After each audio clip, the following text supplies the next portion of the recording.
I hadn't driven through Bellwood in 15 years. Not since I sold the house. Not since Mason. Not since my brother Logan told me I was no longer welcome at the family garage. Too much history, he said. Too many distractions. What he meant was, I was bad for business. His business, the one I helped build. I pulled off the county road just past the faded sign for Tanner's Feed Supply and slowed as the town came into view. Not much had changed. The gas station still had one pump. The diner still leaned slightly to the left, and the people still looked at outsiders like they were uninvited guests at a funeral. I wasn't here for nostalgia. The air was thick with summer humidity as I parked in front of the Bellwood Motor Co-op. The building looked newer, sleeker. Logan had money now. He'd rebuilt, renamed, and expanded after I left, but the old bones were still there. Underneath the polished sign and fresh asphalt parking lot, I could still see the grease-stained roots of what used to be our father's dream. I killed the engine and sat still, letting the heat settle in the car before stepping out. I could feel it starting already, old memories creeping up my spine like vines reaching for sunlight. But I was ready this time. Logan came out the front door like he was waiting. Same square jaw, same heavy walk, but with a gut now. Success had softened him in the middle. "Well, I'll be damned," he said. "You actually came back. Don't sound so excited," I said, closing the car door. He smiled, but it didn't reach his eyes. "What are you doing here, Ren?" That question. Always that question. Like my existence was a disruption, not a fact. "I need a favor," I said. His smile widened. "You need something? After all this time, I want my shares back." I didn't flinch. He blinked. "You gave those up?" "No," I said. "I signed them over to you temporarily while I was dealing with Mason's estate. There was no end date. No buyout. No compensation. You disappeared," he said. "You left the business." I stepped closer. "I left town. I didn't leave my ownership." He laughed. Short, mean sound. "You don't have a leg to stand on, Ren. Not legally. Not practically. And honestly, I don't owe you anything." "Maybe not," I said. "But you owe Dad." He paused. "You owe him," I repeated. "He built this for both of us, and you knew that." His jaw clenched. "Is that what this is? Some sentimental inheritance crusade?" "No," I said. "This is business." He looked past me, out to the fields that bordered the lot. It was soybean season. The green reached as far as the eye could see, the quiet kind of place people come back to when they want to disappear. That's what Mason always said. Logan turned back to me. "Even if I gave you something, which I won't, you wouldn't know what to do with it." "I built half this place," I snapped. "You just polished it." He didn't answer. He didn't have to. His silence said it all. I left without another word. My motel room was off Route 12 next to a bait shop and across from a grain elevator. No internet. No coffee maker. Just a bed, a lamp, and a ceiling fan that wobbled when it spun. I sat on the edge of the bed and opened my laptop. One folder, labeled Proof. I clicked through the files, scanned contracts, emails, and a draft Logan had once typed himself, naming me as co-owner with full rights, dated 8 months before I left town. 8 months before everything collapsed. I clicked open another folder, this one labeled Mason. Inside, a photo of us from 2009 at the state fair. A scanned copy of his signed will, and a spreadsheet I'd updated for over a decade documenting every time Mason took money out of our joint account for his so-called investments, none of which ever returned a dime. Mason was my ex-boyfriend. Not just ex, he was the reason I lost everything. My name, my business, my standing in town. He'd been slick with numbers, charming with people, and venom in my veins. When it finally came out that he'd been siphoning money from both me and Logan's shop, everyone blamed me, because I vouched for him. Because I believed him. And then Mason vanished. Or so they thought. I found him 6 months ago, living under a different name outside Wichita. New life, new business. Same tricks. I didn't confront him. Not then. I watched. Collected. Documented. Now I had enough to sink him, enough to make him wish he'd stayed gone. But this wasn't just about Mason.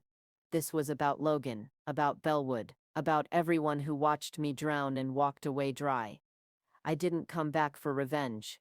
I came back for the truth, and I planned to take everything they thought they'd bury. The next morning I drove to the courthouse.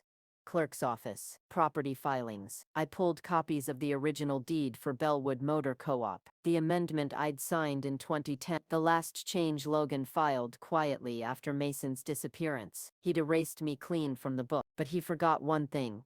My name was still on the state business license. Logan had filed changes locally. He never updated the state, which meant I still had legal standing. Not strong, but just enough. I scanned the documents and emailed them to Marissa, my lawyer friend from Austin, who owed me 3 favors and had a mind like a bear trap. Subject line: leverage. Step 1. I went to the diner for lunch. It hadn't changed either. Same laminated menu. Same waitress with the raspy voice who used to flirt with our dad. She squinted at me for a second, then lit up. "Well, I'll be damned, Wren Harper. You're back." "Just visiting," I lied. "Sure," she said, pouring my coffee, "and I'm Miss Texas." I ate quietly, watching the regulars filter in. Farmers, retirees, the sheriff. And then I saw her, June, Logan's wife, my former best friend. She froze when she saw me, not out of surprise, out of calculation. Her eyes narrowed, lips tightening into a polite smile that didn't reach her eyes. "Wren," she said, sliding into the booth across from me without asking. "We didn't think we'd see you again." "I didn't think I'd come back." She looked me over. "You look different." "Better, sharper," she said carefully. "Less trusting." I smiled. "Good." We stared at each other for a long second. "I know about the documents," she said finally. "Logan told me. Then he should also know I'm not bluffing." She leaned in, lowering her voice. "You could ruin him. He ruined me first." She sighed. "It's more complicated than that." "No," I said.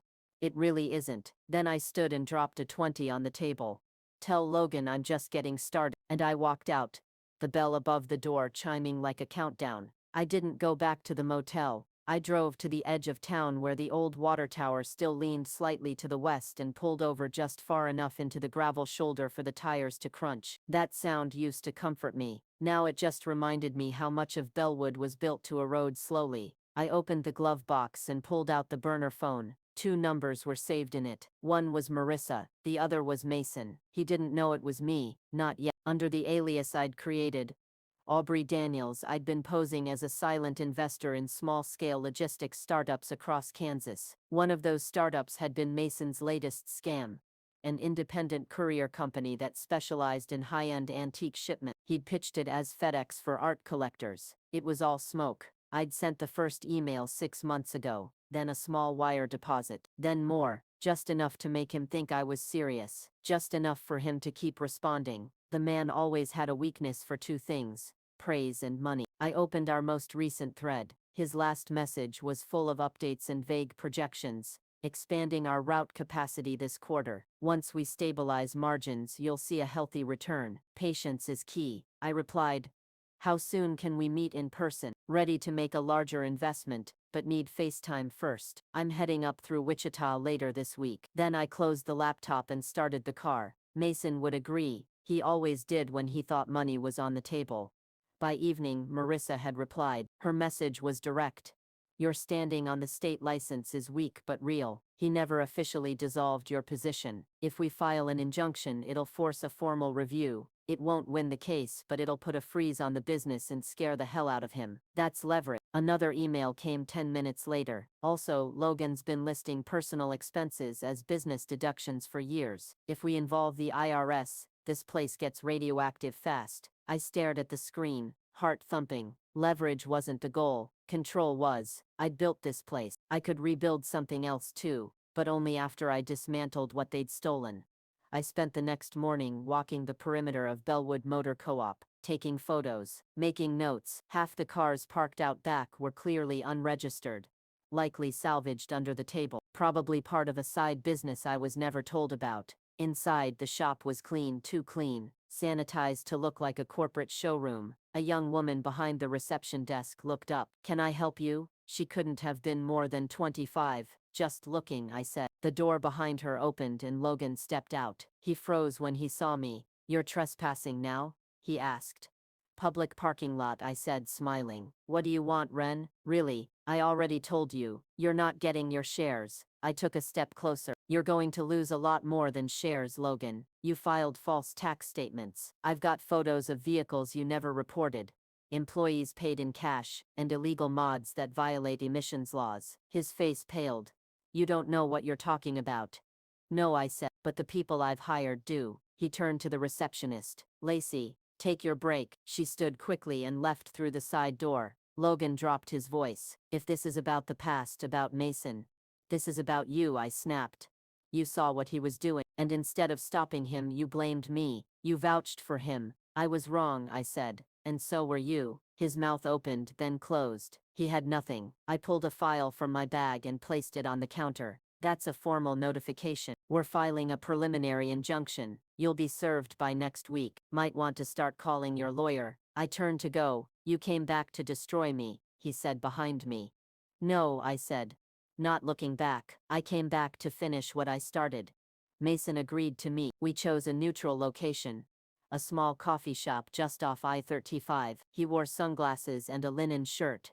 Trying too hard to look casual, still handsome in the way con men age. Smile first, sincerity later. Aubrey, he said, sliding into the booth. Finally, I smiled. It's good to meet in person. He ordered an espresso, made small talk, and dropped hints about future returns. I let him talk. I always had. That was his weakness. He never knew when to shut up. When the check came, he reached for his wallet. I stopped him. Let me. He smiled wide. You're dangerous when you're generous. Always have been, I said. He blinked. I leaned in, whispering, "Hello, Mason." He froze, then looked at me again, deeper. "Ren?" he said slowly. I sat back. Surprise. His hand dropped from the check. His whole body stiffened. "What the hell is this?" "This," I said, sliding an envelope across the table, "is everything I've collected on your courier scam. Wire fraud, false filings, fraudulent licensing, and tax evasion. If I walk out of here and call the state attorney general, you're finished." He opened the envelope, skimmed it. His face lost all color. "What do you want?" he asked. I smiled. "All of it. The company, the bank accounts, the customer list, everything." "You can't be serious." "I already filed paperwork for a full federal review. It's not a matter of if they're coming, but I'll call it off if you sign it all over to me. Walk away clean. No charges." His jaw clenched. "You'd ruin me." "You already did that," I said. "I'm just balancing the book." He stared at me for a long time. Then slowly, he nodded. "I'll do it," he said. "But there's one condition." "What?" "You never come back." I leaned closer. "Mason, if I walk out of here with this company, and your name disappears forever, you can pretend I never exist. That's my condition." We shook hands. For the first time, his hand trembled more than mine.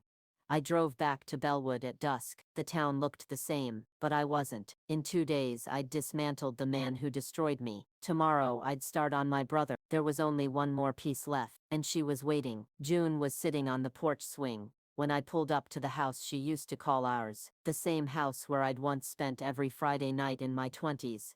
Helping her prep casseroles for Sunday potlucks and folding laundry while we watched true crime documentaries. That house had seen so much laughter once, before everything turned into silence. She didn't look surprised to see me. "Logan told me you were making trouble," she said as I stepped out of the car. "I'm not here to make trouble," I said, walking toward her. "I'm here to set things right." She didn't offer me a seat. I didn't ask for one. "You look tired," she said after a moment. "So do you." She smiled faintly. "Being married to Logan will do that." We sat in the quiet. The porch creaked. A cicada buzzed nearby. Somewhere in the distance, a dog barked. "I read your name on the original deed," I said. "You signed as a witness." She nodded. "I assume you also saw the addendum, the one where Logan agreed to temporary ownership during my probate proceedings." "I did." "Then you know I never gave up my rights." June looked at her hands. "I knew Logan was planning to rewrite things. I didn't know how far he'd go." I stepped closer. "But you stayed anyway." "Because I had no choice." "You had every choice," I said sharply. "No, Ren. I had kids, a mortgage, a reputation." "You think Bellwood forgives easily?" I crossed my arms. "They forgot me fast enough." "You left. I was pushed out." She looked at me then, full on. "You think I didn't want to call you? You think I didn't want to say I was sorry? But I had to pick a side, and I picked the one that didn't risk everything I'd built." I took a deep breath. Well, now everything Logan built is crumbling, and I'm not done. Her expression changed. What does that mean? It means I'm offering you a chance. One chance to tell the truth, to help clean this up before it burns everything down. She was quiet for a long time. Then she whispered, "What do you want from me?" "Your signature," I said. A statement confirming Logan's knowledge of the original terms, and a timeline of his financial decisions from the last 10 years. She looked at me like I'd asked her to set her own house on fire. "You're out of your mind." "Am I?" I pulled a small manila envelope from my bag. Inside were copies of Logan's tax filings, red flag deductions, and a particularly damning invoice linked to a fake vendor name, one that traced back to a credit card under June's name. Her eyes went wide as she flipped through them. "I didn't know about this," she whispered. "But the IRS won't care." She looked up at me, panicked. "He used my name?" "For years," I said. "And if this explodes, they'll come after both of you." She covered her mouth. "I'm offering you a way out," I said softly. "I'm not trying to destroy you, June. I'm trying to make sure the right people pay the price." She nodded slowly. "I'll do it," she said. "But after this, I'm gone too." "I know," I said. "We both deserve a clean start." 3 days later, we filed. Marissa submitted everything to the State Business Commission: our claim of ownership, proof of mismanagement, and June's sworn affidavit. Within hours, the injunction was approved. Bellwood Motor Co-op was officially under review. Logan's accounts were frozen. The shop was closed by noon. The fallout was instant. I watched from my car across the street as customers banged on the locked door. Employees stood on the curb with phones in hand, and Logan yelled into his own cell, pacing like a caged animal. He saw me. We stared at each other through windshields, across a sea of silence. I didn't blink. Then I drove away. That night I checked into a small Airbnb cabin just outside of town. 1 bedroom, wood-burning stove, a little porch that faced the woods. The quiet was real. So was the relief. I cooked pasta on the stove and opened a bottle of wine. For the first time in over a decade, I didn't feel like I was running from something. I was building something new. The next morning, I got a call. Not from Logan, not from Marissa, from Mason. His voice was tight. "They froze my accounts." "I warned you," I said, slicing strawberries into a bowl. "You promised." "I promised not to press charges," I said. "I never promised you'd be untouched." He was breathing hard, angry, desperate. "You ruined me." "No," I said. "I reclaimed what was mine." "You think you're clean. You think you're better than me." "I don't think about you at all," I said, and ended the call. Later that day, Marissa called. "It's official," she said. "You now own controlling interest in Bellwood Motor Co-op. The commission ruled in your favor. Logan can contest it, but with June's statement and the tax evidence, he won't win." "And the courier company?" "Transferred." Mason signed everything over. "We're dissolving it and transferring the assets to your new LLC." I leaned against the counter, watching sunlight filter through the trees. "What now?" I asked. "Whatever you want," she said. "You've got the resources, the legal standing, the clean slate." I smiled. "Then it's time," I said. "I'm starting over, but not in Bellwood." "No, no," I said. "I've got bigger plans." I ended the call and looked around the cabin. The woods felt like truth, quiet, honest, and ready. 3 weeks later, I signed the lease for a property just outside Asheville, North Carolina. It was an old machine shop with high ceilings, cracked skylights, and decades of grease in the corners. But the bones were good, solid beams, quiet road, 10 miles from the city, but surrounded by artists, mechanics, and people who didn't care where you came from, only what you could do. I had it gutted and redesigned into a hybrid workspace. Front half, showroom and customer lounge. Back half, repair bays outfitted with equipment better than anything Logan ever invested in. I named it Redline Revival. Simple, clean, new. I hired 3 women, all from towns like mine. One was a former Ford tech with more certifications than her last boss. Another had been let go from a dealership because she didn't fit the culture. The third used to run her own garage until her husband siphoned the profits and left her bankrupt. They didn't need pity. They needed a chance. I gave it to them, and they gave it everything. On opening day, we serviced 6 vehicles before noon. By the second week, we were booking 2 weeks out. Word spread fast. Honest labor. No frills.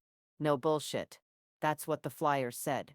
That's what we lived by. I kept my name off the building, but I was there every day. Grease under my nails again. Oil on my shirt. That familiar ache in my lower back after a full day under hoods. It felt like home. Better, even. Because this time I had control. No brother playing kingmaker. No man whispering schemes into my ear. Just me. One afternoon, June called. I almost didn't answer. She sounded tired, but lighter. I left Logan, she said. I figured. I'm in Tennessee now. With the kids. Starting over. Good. I said. You deserve that. I wanted to say thank you. For what? For not being like him. For not burning everything down when you had the chance. I paused. That wasn't the goal. She was quiet a moment. You ever think about coming back? She asked. To Bellwood? No, I said. Let the ghosts keep it. Then I ended the call. I stood outside the shop after that, watched a line of clouds crawl over the Blue Ridge like they had nowhere else to be. For the first time, I didn't feel pulled back to anything. I was exactly where I needed to be. Mason emailed me a few days later. One line. You really want? I deleted it without responding. Logan never contacted me again, but I heard things. From old employees, from whispers online. He tried to reopen under a new name, but the fines, the bad press, and the scrutiny from the state made it impossible. The shop closed for good that winter. Someone else bought the building the following year, turned it into a warehouse for hydroponic lettuce. Fitting. You can't build roots on lies. On the one-year anniversary of Redline Revival, we threw a small celebration. No banners. No speeches. Just barbecue and cold beer on the gravel lot. I sat on a folding chair, legs stretched out, listening to the buzz of conversation. One of my techs, Danny, came over with a clipboard. We just hit 500 customers, she said. I grinned. Not bad for 3 women and a toolbox. She laughed. So what's next? I looked around at the people, the shop, the hills behind us catching the last light. This, I said. Just more of this. She nodded and walked off. I stayed there a while longer, watching the light shift. My life had been blown apart, reshaped, burned and reforged, and now, it was finally mine. Every bolt, every wrench, every choice. 6 months later, a young woman walked into the shop just before closing.